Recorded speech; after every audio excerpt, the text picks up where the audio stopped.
Mga ka-Vertusio, sa mga nagtatanong po dyan kung saan po pwedeng ibenta ang mga collected coins na meron po sila, lalong-lalo na ang mga lumang coins.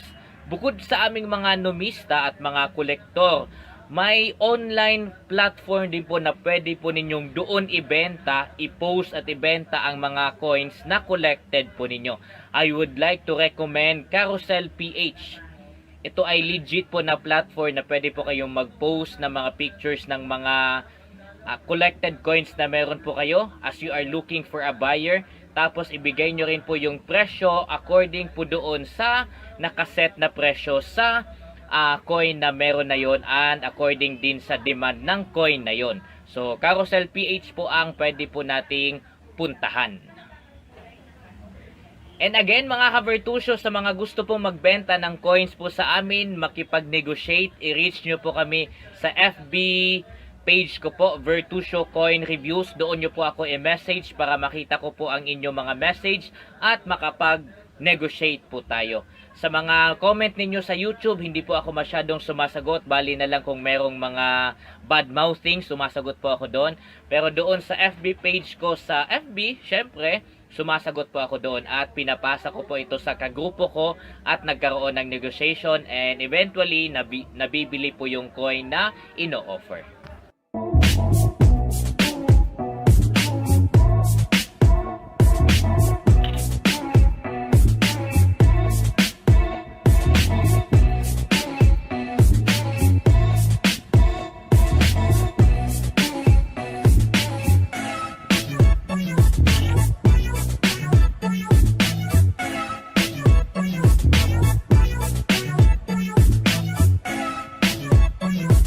And for today's video mga ka-Vertusio, isang lumang piso coin po ang i-review po natin. At syempre, ang source ng presyo ng bentahan po nito ay kukunin po natin sa Carousel PH.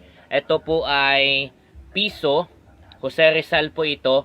Ang series po nito ay 1976. Very rare to find na po ang coin na ito. Kaya ang halaga po ay syempre mas mataas din po. Or mataas na ang nagiging value po nito kasi very rare to find na po siya. 1976.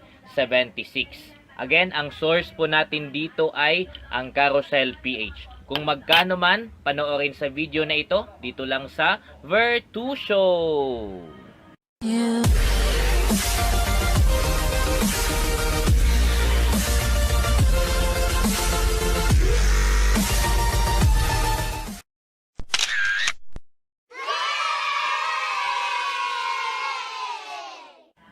Nung dumating po sa akin ang coin na ito mga ka-Vertusio, ito pong piso na 1976, punong-puno po siya ng dumi. Akala ko nga ay nagkaroon na siya ng kalawang kasi hindi na po talaga siya kita. Sobrang malabo na. So akala ko wala nang pag-asa po itong magkaroon ng mataas na value. Pero sinubukan ko po siya mga ka-Vertusio na linisin, ni-restore ko po siya. Ang ginamit ko pong panglinis dito ay metal polish. Tapos nung nilinis ko po siya, to my surprise, ganito na po siya. Malinis na, nagiging klaro na ulit yung mga feature ng coin na po na ito. Tingnan po natin closely ang feature ng coin na ito. Okay po? At makita po ninyo na malinis na po siya. After using a metal polish, pwede pong gamitin yon. Wag po kayong mag-alala. Ang tawag po doon ay restoration of coins. Gumamit po ako ng gloves mga ka-Vertusio in holding our coin kasi itong coin na meron po tayo dito ay sabi ko nga po sa inyo na-restore ko na po ito, nalinis na. Kaya ayoko po siyang magkaroon ng direct contact sa aking skin para hindi na rin siya magkaroon ng impurities. So tignan natin closely itong piso na pinag-uusapan po natin ngayon mga ka-Vertusio. Kung hindi po ako nagkakamali, ito yata ay second or third na 1 peso issued by the BSP po sa atin. At ang bida pa rin dito syempre ay si Dr. Jose Rizal. Ang design po nito ay bilog lang po siya. Tapos octagon, nasa loob po ng octagon ang ating bayani. Syempre may salita pa rin na Republika ng Pilipinas. Tapos bawat edge ng octagon ay may 3 dot po yan. Ngayon lang ako nakakita ng ganitong klase ng design. Pero bilog pa rin yan. Bilog, tapos sa loob ng bilog ay may design na octagon. Face value, 1 peso. Sa likod, tingnan po natin. Sa likod ay normal lang po. Ang nakalagay po dito ay ang bagong lipunan. Tapos, syempre dito sa ibaba, ang may authority to issue coins or pera ng Pilipinas, ang Bangko Sentral ng Pilipinas. Tapos, ang logo na ito yata yung pinakalumang logo po natin ng Republika. Pinakalumang logo po natin dito sa Republika ng Pilipinas. Tapos, ang series ng coin na ito, kitang-kita nyo naman sa video, it's 1976. 1976. Kung makikita po ninyo, wala po siyang gasgas. Intact pa po ang ano nito. Wala po yung gasgas mga ka-Vertusio. Pero nung dumating po ito sa akin, akala ko punong-puno na ito ng kalawang. Kasi sobrang labo na po niya. Punong-puno na siya ng impurities nung dumating ito sa akin. Fortunately, by the help of metal polish, tapos gumamit lang po ako ng tela lang din na malambot. Wag yung magaspang na tela. Malambot lang din na tela, tapos kuskusin yung ganyan, dahan-dahan lang, para siyang lang minamasahing ganon. Tapos bumalik na po ang quality po niya. Yan, ito ay malinis na po ito. May at least 5 seller po tayong nakikita sa Carousel PH mga ka-Vertusio. No wonder na konti lang po ang nagbebenta ng ganito kasi very rare to find na nga po ang coin na ito. At ang inyong lingkod ay isa lang po ang hawak po na ganito din. Ang presyo na nakikita po natin na binigay ng Carousel po ay naglalaro sa 1,500 hanggang 3,000. Again po, 1 peso po ito, series of 1976. Very rare to find coin, very old coin. Naglalaro po ang presyo nito sa 1,500 hanggang 3,000. Yun na po ang presyo or bentahan po ng coin na ito. Kung nakakapunta po kayo ng subastahan mga ka-Vertusio, mas magiging mataas actually ang presyo po nito. Kung sa online, yun nga po ang binigay ko na ratio po sa inyo ng price po niya, 1,500 to 3,000. Pero kung dadalhin po ang lumang coin na ito sa subastahan, mas magiging mataas po ang value po nito or presyo sa subastahan. Pero kung okay lang naman sa inyo yung presyo na yon, para hindi rin po siya mahirap kasi doon sa subastahan kasi ang tagal, buong gabi kayong maghihintay ng pagkasunod-sunod ng items na ipapakita.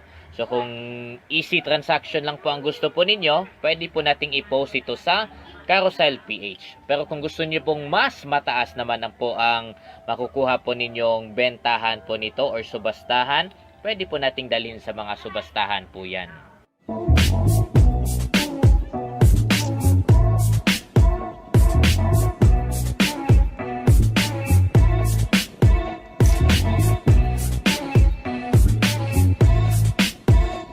So kung sino man sa inyo mga ka-Vertusio ang may coin na ganito, old coin, 1 peso, 1976, pwede po kayong mag-post na po sa Carousel PH. Gawa lang po kayo ng account po doon at doon nyo po ibenta. Sa grupo po namin, hindi po kami bibili muna ng mga gantong old na coin. Sapat na po sa amin na meron po kaming ganito. Ako, personally, sapat na po sa akin na meron po akong ganito. Ibang coin po ang hinahanap ko kasi ngayon.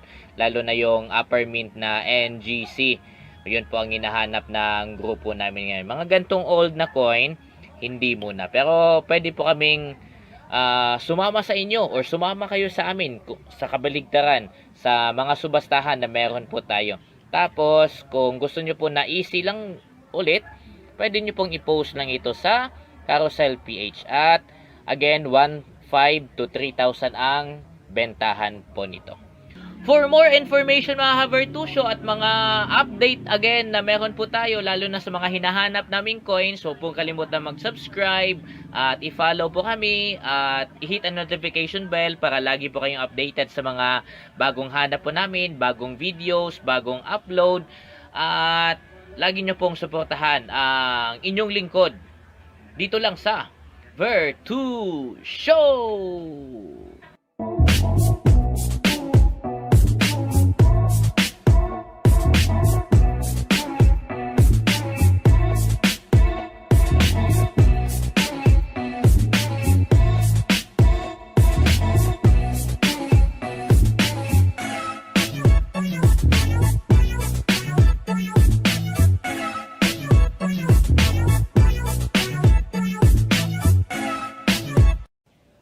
Alam nyo ba mga ka-Virtusyo na ang coin na ito na content po natin ngayong araw ay mahal na po ang presyo nito sa market. At kahit tignan nyo pa online kung magkano po ang presyo nito para sabihin po ninyong hindi ito scam, ito po ay legit. Kahit tignan nyo pa, mahal na po ang bentahan ng coin na ito. Kung ano po ang coin na ito, ito siya oh. Ito siya oh. Tignan po natin dito sa Virtusyo.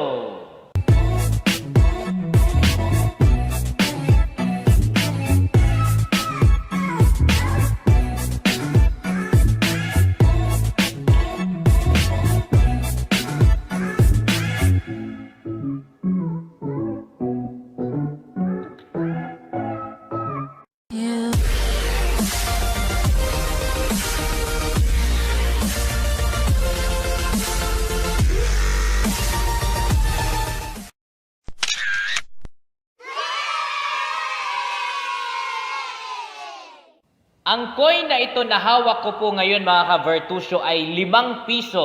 Ito po ang pinakaunang coin na ginawa na 5 piso. After po ito doon sa 5 piso na papel. Kung naalala nyo pa yung color green na papel na pera po natin.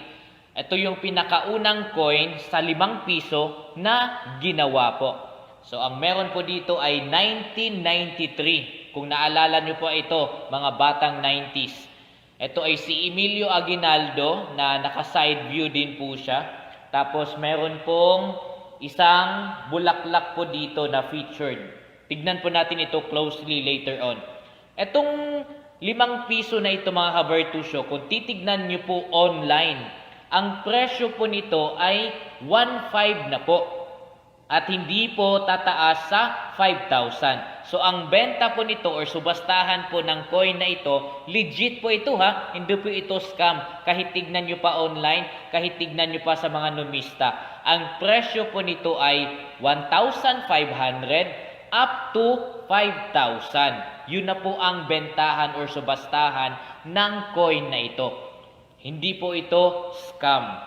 Again, 1,500 to 5,000 ang bentahan ng coin na ito. Ngayon, tignan natin closely ang quality ng coin na ito or yung feature na meron po ang coin na ito. Nung dumating po kasi ito sa akin, sobrang na po nito, puno ng impurities. Talagang pangit na siya tignan. At nilinis ko po siya. So tignan natin ngayon siya closely kasi mukha na po siyang bago ngayon. Na-restored na po natin siya. So tignan natin closely ang coin na ito. 5 piso na lumang coin. So tignan po natin closely ang feature po ng coin na ito na 5 piso. Sabi ko nga po sa inyo, na-restore ko na po ito.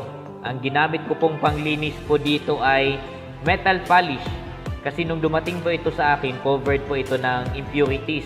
Ngayon po, maganda na siya tignan. At wag lang po nating tanggalin na lang sa sealed kasi baka malagyan po ng panibagong impurities galing sa pawis or dumi na meron ang kamay ko. Kaya okay lang po yan na nakaganyan po siya.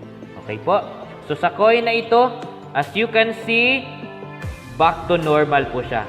Kumikinang na ulit. Kumikinang na po ulit ang coin nito. Para na siyang bago. Para siyang bagong release. Pero ang coin na ito, makaka-relate lang po nito ay mga batang 90s kasi ang tagal na po nito. At ang bungad po na makikita natin kaagad dito ay itong dahon. Ang scientific name ng dahon na ito na pinakita po dito sa coin ay Pterocarpus indicus. Or sa common word, ito ay Nara. Nara po itong ano na to. So may bulaklak at saka may dahon or sanga. So ito ay Nara. Ang Nara po ay tinaguriang pambansang kahoy ng Pilipinas. So Pterocarpus indicus, yan po yung featured na halaman po dito or tree.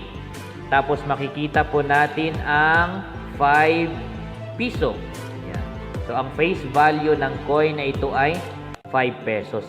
Sabi ko nga po kanina, ito yung coin na pinakaunang ginawa, 5 peso coin, na pinakaunang ginawa kapalit doon sa 5 piso na papel. Kung natatandaan nyo pa yon mga batang 90s. Or sa mga bago pong makapanood nito, kung naalala nyo po yung mga pera na yon. Sa likod naman makikita po natin ang mga lagdang Republika ng Pilipinas. Republika ng Pilipinas. At ang bayani po na, somehow bayani na rin, i-recognize na po natin siya as bayani kasi syempre siya ang pinakaunang presidente ng Pilipinas, si Emilio Aguinaldo. Tapos, ang series ng coin na ito ay 1993. Yan. 1993, ilang taon ba ako neto? 2 years old. 2 years old po ako noong 1993. Tapos ngayon ay 2023 na. So alam nyo na, compute nyo na lang kung ilang taon na ako. Yan. So yun po ang feature sa coin na ito. Restored po ang coin na ito mga ka-Virtusio kasi nung dumating po ito sa akin, and shout out pala sa sponsor ng ating coin na ito, si Xavier po ulit. Yan, hindi po nagpabayad si Xavier sa coin na ito. Pero ang mahal na pala ng bentahan ng coin na ito. Nung dumating po ito sa akin, dahil nga ito ay naka-expose lang naman, ito ay sobrang puno ng ng impurities. Kaya akala ko hindi ko na siya ma-restore. Pero nung ginamitan ko po siya ng metal polish, which is pwede naman po yun, at wala namang masisira sa quality ng coin, kasi may mga nagtatanong din sa akin na, di ba po, bawal naman pong linisin ang coin. Actually, pwede. Ang tawag po doon ay restoration. Nire-restore po natin ang itsura ng coin. Yan. So, makinang na po siya ulit. Nawala na po yung mga sign of impurities po niya. At sabi ko nga po sa inyo, ang bentahan po nito online, legit na legit po. Hindi po scam. Kahit tignan nyo pa, kahit i-search nyo pa online, at kahit sa subastahan po, ito ay hindi bababa sa 1,500 pesos at hindi naman tataas pa sa 5,000. 1,500 to 5,000 ang bentahan or subastahan ng coin na ito. Ayan. Ito ay hindi ko po ipagbibili or ipinagbibili kasi wala pa po ako ng coin na ito. May sentimental value po sa akin ang coin na ito. Kaya di bali na hindi ako kikita. Total, ito naman ay bigay lang din sa akin. Kaya very much thankful po ako sa sponsor ng coin na ito. Si Xavier, estudyante ko po. Yan, siya po ang nagbigay ng coin na ito. And I will forever cherish this coin kasi wala pa po ako nito.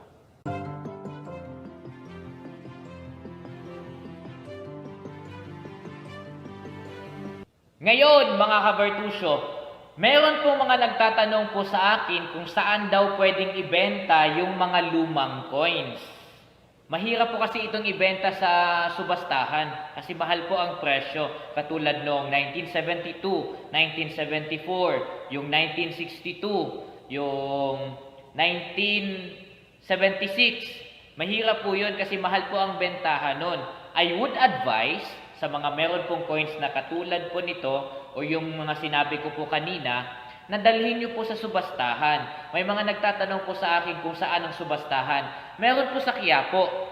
Meron po sa Quiapo, sa may sa may likod mismo ng simbahan. Meron pong subastahan na nangyayari po dyan about mga old coins. Meron din sa Novaliches. Meron sa Pasig.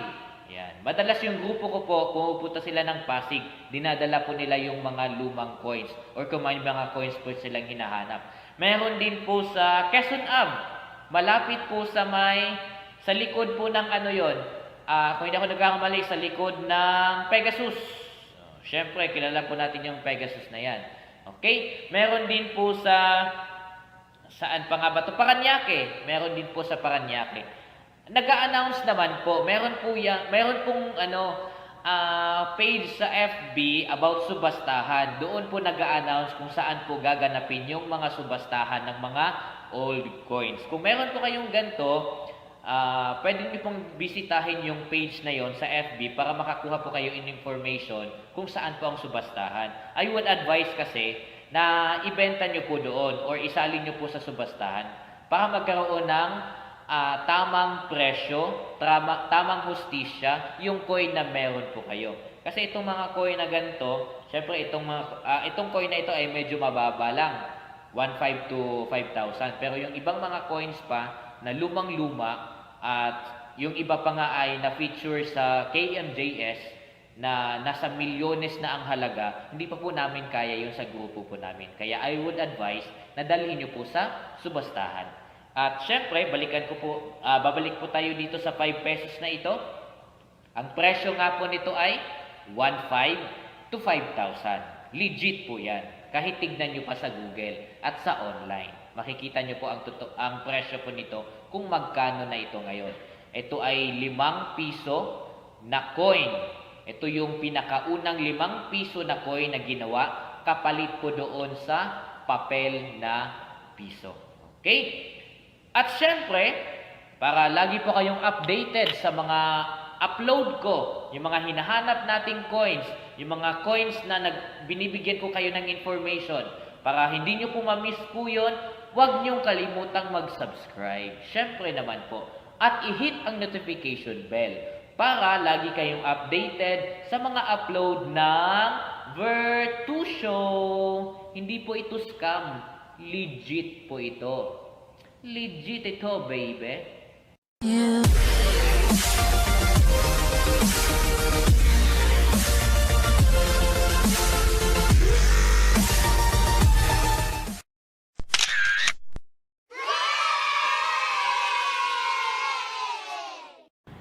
Mga ka-Vertusio, panibagong content po tayo ngayon at ngayong araw napilitan po akong gumawa ng content sa coin na ito dahil po may nakita po akong kaibigan po natin sa FB na nag-o-offer po na willing niya pong bilhin ang coin na ito ng 100,000 at baka kasi meron po kayo kaya at the same time giving information na rin ito sa inyo. Ang coin po na pinag-uusapan po natin dito ay itong 25 centavo na year 1962.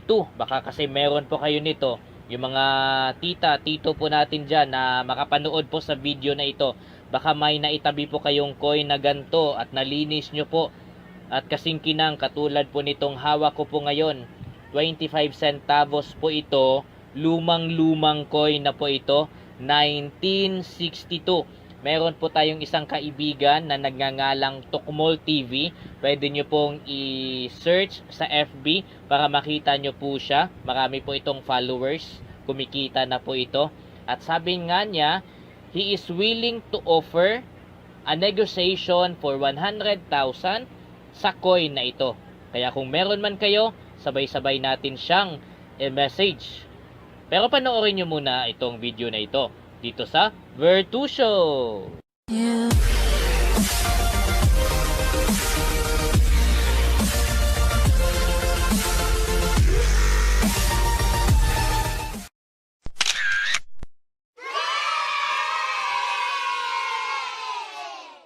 Alright mga ka-Vertusio, disclaimer lang at saka konting pagpaliwanag lang din kasi ang dami po sa inyo na nagme-message kung bumibili po ba kami ng mga old coins. Ang sagot po, yes, pero hindi pa kaya, hindi pa muna ngayon. Hindi muna makakabili sa mga old coins na ito kasi nga itong mga old coins na ito ay may malaking value nga po, katulad nga ng sinabi ko sa inyo kanina na may naghahanap ng 100,000 po ang halaga po bawat isa ng ganito. Kaya nga ang lagi ko pong advice sa mga nag-o-offer ng ganito, dalhin po sa subastahan. At bago po natin syempre yon dalhin sa subastahan, mas mainam po na malinis po yung coin po natin. Mas makinang, mas malinis, mas malaki ang value. Mas mataas ang pwede pong presyo na ilagay po ninyo kapag ka ibebenta nyo na po. But now, hindi nyo po kailangan pumunta ng subastahan. Hindi na. Hindi na dahil sa information na ito sa video ko na ibibigay sa inyo. Kasi nga si Tokmol TV ay willing pong bumili nga po nito. Willing pong bumili po nito. So tingnan natin closely po ang coin na ito na sinasabi ko po sa inyo ngayon at willing na bilhin ni Tokmol TV for 100,000. At kung tignan po natin kung same po ba ang features na meron kayo para po yung halaga na gusto po niyang i-offer sa inyo ay ma-meet naman ng coin na meron kayo. Okay? So tignan natin ito closely. So unahin natin pagtingin closely ang harap na bahagi po ng coin na ito. Kung hindi po ako nagkakamali, ito po yung pinakaunang logo na meron po ang BSP, which is connected pa tayo yata sa noon during that time. Yung administration na meron tayo ay connected pa tayo sa Amerika. Kaya kung mapapansin po ninyo itong logo na ito pa yung combination ng Amerika at Pilipinas. Ito pa yung logo na ito. At makikita nyo naman ang influence ng Amerika sa description na yan. Ang nakalagay po ay Central Bank of the Philippines. So very pa siya. English pa siya. Very American pa siya. Which is pinalitan na po ngayon ng Bangko Sentral ng Pilipinas. Ginawang Tagalog na Tagalog or Filipino na Filipino. But on this coin, Central Bank of the Philippines po ang meron po tayo dito. Tapos makikita po natin itong logo na ito. Yan, may eagle at saka lion. So pinagsamang pwersa po yan ng administration ng Amerika at ng Pilipinas. Tapos syempre ito po yung logo ng watawat po ng Pilipinas. Merong sun sa gitna at may tatlong bituin na nagsisilbing bituin ng lalawigan po yan. Luzon, Visayas at Mindanao. Sa likod naman po, makikita po natin ang mga katagang 25 centavos. 25 centavos po yan. Tapos isang babae po. Ito ay, kung hindi ako nagkakamali, itong nasa likod ay, po ito? Mayon. Mayon volcano po yan. Tapos, syempre, ang series po ng coin na ito ay 1962. Very old na po ang coin na ito. Kaya nga po ito ay very rare to find at si Tokmol TV po ay naghahanap yata para sa kanyang collection at willing niya pong bayaran nga po mga ka-Bertusio. Hindi po kayo nagkakamali sa narinig po ninyo. 100,000 po ang willing niya pong ibayad sa bawat individual na coin na ito. At baka meron po kasi kayo. Itong hawak ko po dito, ay ito lang din ang meron talaga ako. Kaya parang ang hirap pakawalan. May sentimental value. Lalo na at sponsored po itong coin na ito sa isang estudyante ko. Pero parang nakapag-isip-isip din ako. 100,000 po ang kapalit na ito. Sentimental value versus 100,000. Sino ang pipiliin ko? Yan. So ito po yung mga old coin na meron ako mga ka-Bertusio. Meron ako 1974, meron ako 1972. Tapos 1 peso po ito na 1976 po yan. 1976. Tapos ito nga, 25 centavos na 1962. Tapos meron din akong 5 pesos na 1993 naman po yan. So ito yung mga coin na very rare to find na. Old na po ito. At the same time, hinahanap ni Tokmol TV at nag-o-offer po siya ng malalaking halaga po talaga sa mga coins na ito. Kaya, kalaban ko po ngayon yung mga sentimental value na meron po ako sa mga coins na ito. Kasi wala na akong iba. Mag-isa lang talaga ito. So, alin po ba dito? So, makipag-negotiate po ako sa kanya. At baka meron po kayo, baka gusto nyo pong i-negotiate din si Tokmol TV sa mga coins na yan kung meron po kayo. So yun nga mga coin holders, mga old coin holders, kung meron po kayo, i-message na po natin, makipag-transaction po tayo kay Tokmol TV. Ako din, willing na willing po ako makipag-transaction talaga sa kanya. Dahil hindi po biro yung ino-offer niya na na halaga syempre. And he is willing to buy. He is willing to buy. Kaya kung meron man kayo, sa mga nagtatanong po diyan, ito na po ang sagot sa mga tanong po ninyo. At huwag niyo pong kalimutan ha, follow niyo rin po ako syempre bago niyo po puntahan si Kulokoy, si si Tokmol TV. Mag-subscribe po kayo dito lang sa Virtu Show.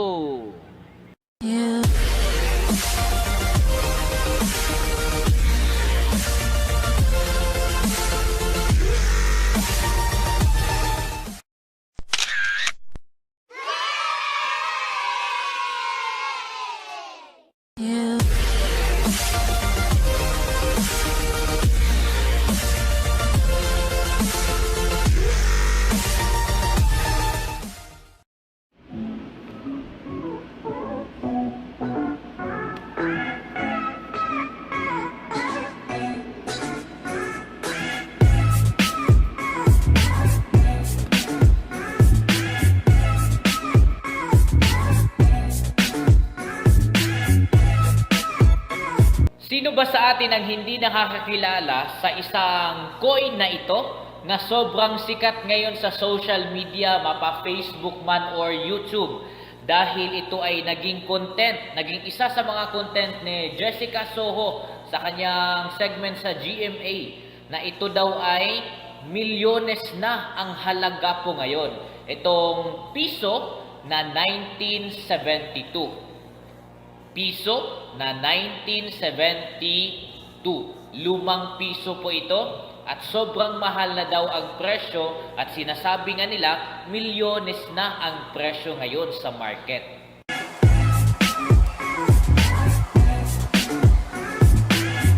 At may mga nagsasabi pa mga ka-Virtusyo na ang coin na ito ay may halo daw gold. Kaya po kahit na sobrang tagal na nitong coin na ito, hindi siya kinalawang dahil may halo daw itong gold. Yung iba naman, ang sabi nila, gawa daw ito sa pure silver. Kaya kahit gasgasan mo siya ng konti, hindi po pwedeng magkaroon ng gasgas yun dahil gawa daw ito sa pure silver. So alin ba doon ang totoo? Ito ba ay gawa sa totoong silver or may halong gold po ito? Regardless, ang coin na ito ay sobrang luma na. Isa po ito sa mga nangungunang coin na release po sa atin ng Bangko Sentral ng Pilipinas.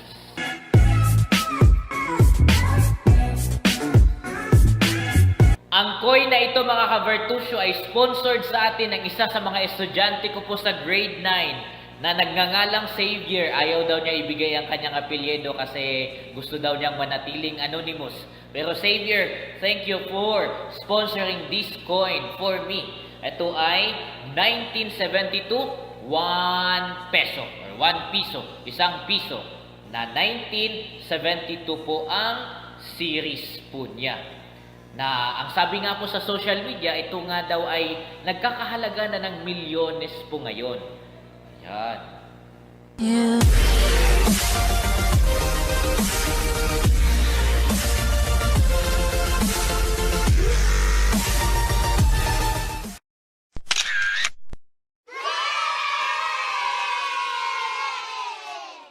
Ang coin po natin ay intact, kumpletong-kumpleto, walang kalawang, malinis na malinis. At lahat ng features, kung paano po ito ginawa at lumabas sa atin na original, nandun pa rin po siya. Walang nabura, walang lumabo, kumpletong-kumpleto pa rin. Walang gasgas din. May kunting-kunting sign of impurity, pero sobrang minimal lang po yun. Sa sobrang luma na din naman kasi ng coin na ito. At syempre, hindi po ito masyadong napangalagaan. Pero konting lilis lang po sa coin na ito, back to the normal na po ito. At sobrang maganda po ng coin ito. At syempre, kapag naalagaan po natin ito, malagay na po natin doon sa sealed, tapos malagay natin ng papeles, mataas po ang value nito. Mataas po ang value nito.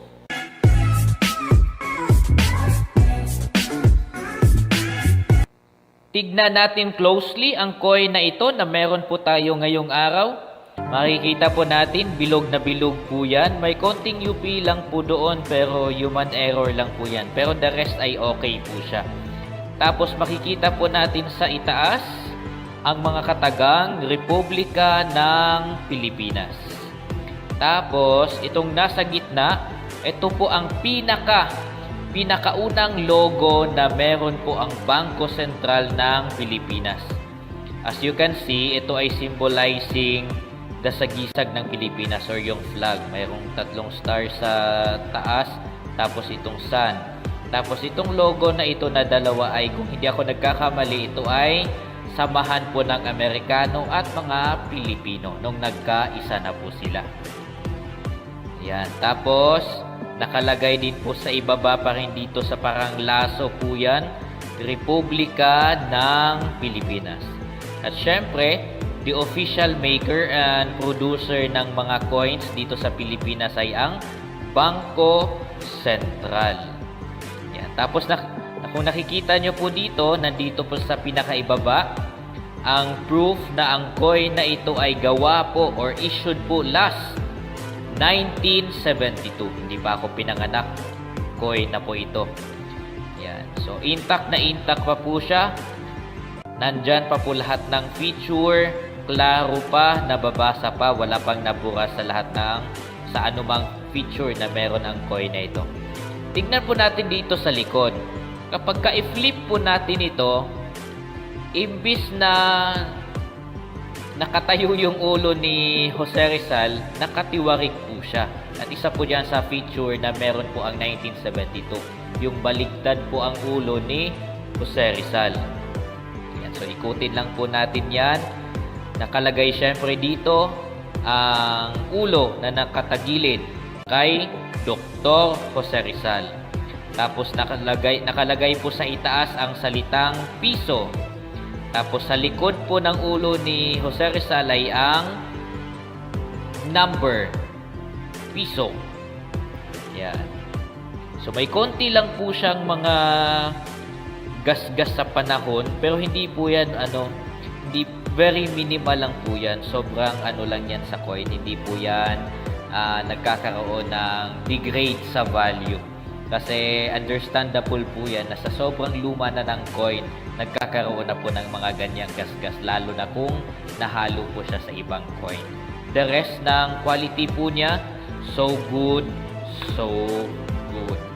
Ngayon naman mga ka-Virtusyo, pagdating naman sa presyo, ito ang kalimitang mga tanong ng tao. Magkano po ba ang bentahan?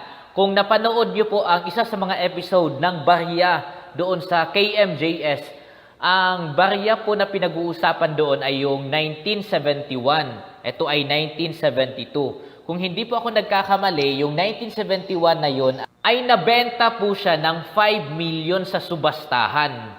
Ganun kalaki ang naging presyohan or bentahan po sa coin na yon, which is 1971 po yun. Halos same lang din ng nito.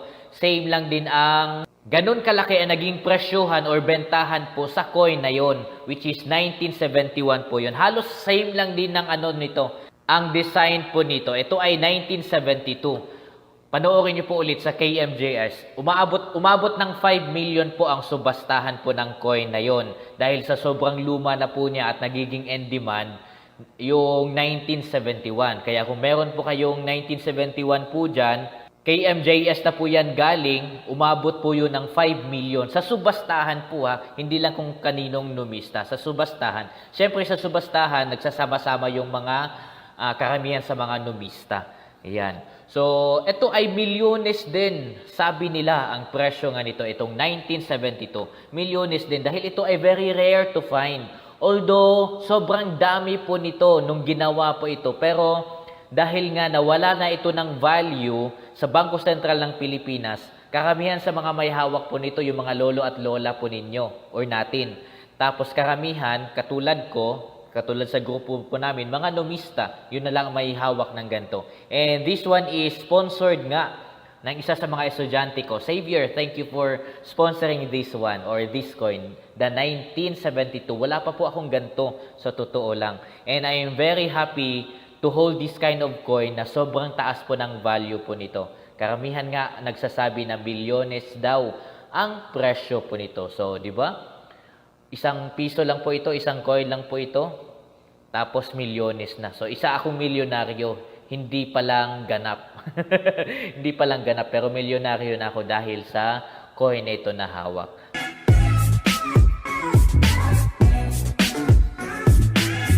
So mga kavertusyo, sort of advice lang, kung meron po kayong hawak na gantong klase ng coin, 1972, wag nyo pong ibenta ng kahit saan-saan lang. I would better attend ng mga subastahan, lalo na sa Pasig, marami po sa Pasig, at doon nyo po ibenta ito. Kung meron po kayong ganto, better din siguro na ipalinis po ninyo, ipaseal, tapos palagyan ng papeles para mas maayos at mas mataas po ang subastahan po nito. Magkaroon ng negotiation sa coin na ito. Dahil ito nga po ay old coin, very rare to find, at syempre maayos pa ang ano. Kapag meron kayong ganito, for sure maayos din ang quality po niyan. Kasi nga ito ay hindi kinakalawang.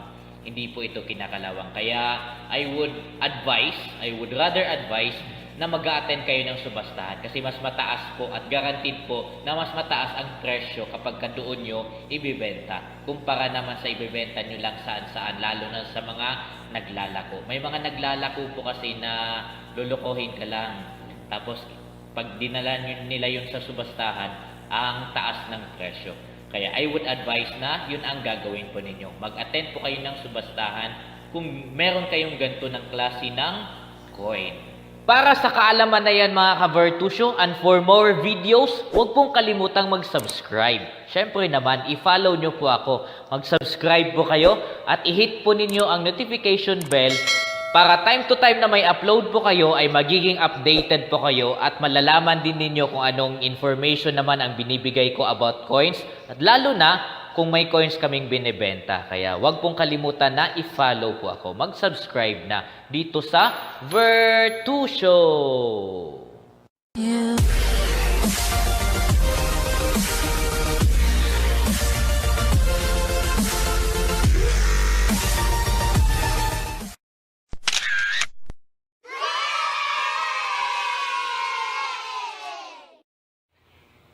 Piso na 1974. Piso na 1974. At akala ko mga ka-Vertusyo ay hindi ko na po ma-retrieve ang coin na ito kasi nung binigay po ito ng bata po sa akin, shout out again sa iyo, Xavier, sobrang dami po ng impurities po nito. Akala ko po hindi siya malilinis talaga. Talagang hindi ko na siya makikita. Yung mga details po niya talagang covered na siya. Pero buti na lang dito sa bahay, may metal polish po tayo. So, ang ginawa ko, nilagyan ko siya ng metal polish. Tapos, ini-scrub ko lang siya gamit po yung tela na malambot para hindi po siya madagdagan ang scratch. Tapos, ito na siya ngayon. Ayan na siya. Ayan. Nung dumating po yan sa akin ay sobrang puno po siya ng impurity. Dilaw lang po ang kulay niya. Tapos, ngayon, nakikita na po ang detalye na meron siya. Yan, ito ay piso na 1974. Hindi po ito medyo. Sobrang luma na po talaga ng coins na ito. At for sure, iniisip ko na kung saan man ito galing, kung saan man ito kinip ng bata ay hindi talaga siya naalagaan. Ngayon lang siya nalinis. Ngayon lang siya naalagaan ulit itong coin na ito. Ayan, kaya kahit na nalinis ko na siya, at least na-retrieve po natin. Pero somehow, hindi na masyadong maganda talaga ang klase. Pero, ang napaka-importante po dito ay malinis na po siya. Malinis na. Ayan. Malinis na ang piso na ito. At, alam nyo po ba mga ka-Vertusyo na ang mga coin na ito, kailan nga ba yon? Nagkaroon ng subastahan po kasi sa Quiapo last National Heroes Day. At ang highlight po nila doon ay mga luma na coin. At kasama po itong 1972 na meron ako na in-upload ko din sa inyo last time. At ngayon itong 1974. Alam nyo po ba mga ka-Vertusyo na ang mga coin na ito na naging highlight sa subastahan po noon, kailan nga ba yun? Nung Lunes, that was August 28. August 28 sa Quiapo po ito nangyari mga ka-Vertusyo, yung subastahan. Alam nyo po ba na ang mga coin na ito ay milyones na po ngayon? Milyones na ang halaga sa subastahan or ang value nito sa market. May mga nagsasabi po na mura lang daw or mababa lang daw ang bentahan po nito. Huwag po kayong maniniwala doon kasi ang mga coin na ito ay very rare to find na. Ibig sabihin, sobrang mahal na po nito ngayon. Itong 1974, tapos itong in-upload ko nga po last time, ito naman ay 1972. Mas nalinis ko pa itong 1972. Nung ginawan ko po kasi ito ng content, ay hindi ko pa nalinis yan. Ngayon nalinis ko na ito ng metal polish. Kaya maayos na po sila tignan. Yan, kung nakikita nyo po, kumikinang na siya ulit. Lalo na itong 1972, kumikinang na yan ulit. Ang mga presyo po nito sa subastahan mga ka-Vertusyo, uulitin ko, ito ay milyones na po ang halaga. At kahit tingnan nyo pa sa mga videos ng KMJS, meron po doon na nabenta nila sa subastahan. 1971 po yata yun. Ibang coin naman po yun na milyones ang halaga. Ito rin naman, 1974 at 1972, halos same lang din yun sa ano na yun, sa tawag nito, sa series na yun na hinahanap po nila. Ang mahal po ng bentahan po nito sa subastahan. Kaya kung meron man sa inyong may hawak po nito, kasi may mga nagtatanong po sa akin kung bumibili ba ako. Ang sagot ko po doon, hindi pa po namin kaya kasi ayaw ko po na bibilhin po siya ng sobrang baba lang po sa inyo na ang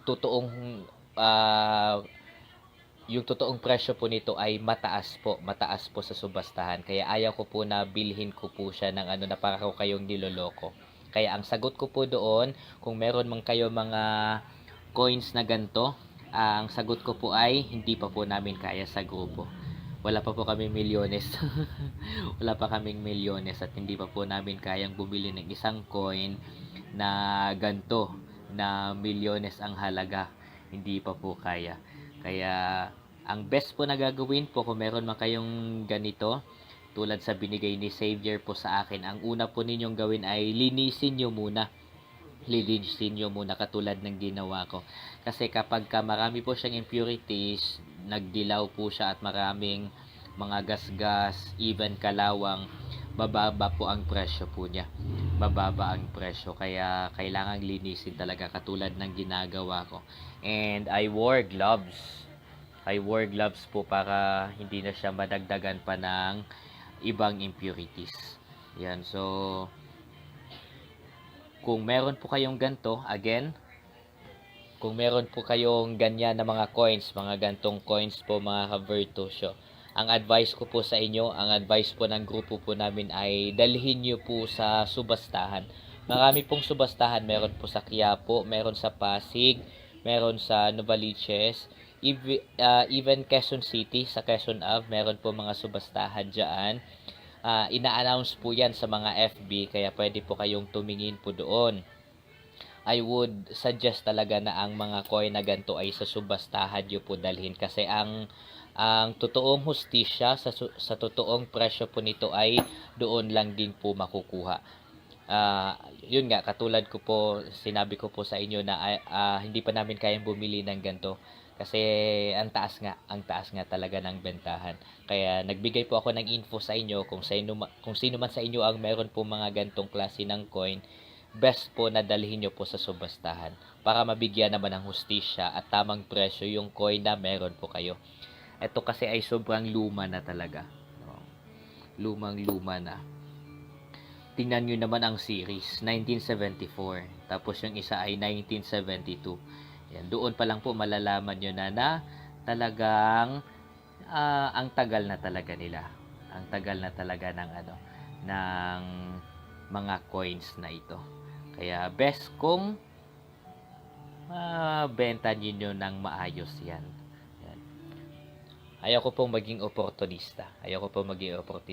Kaya sinasabi ko po ngayon na mismo na hindi pa po namin kaya bumili ng gantong klaseng coin sa grupo po namin.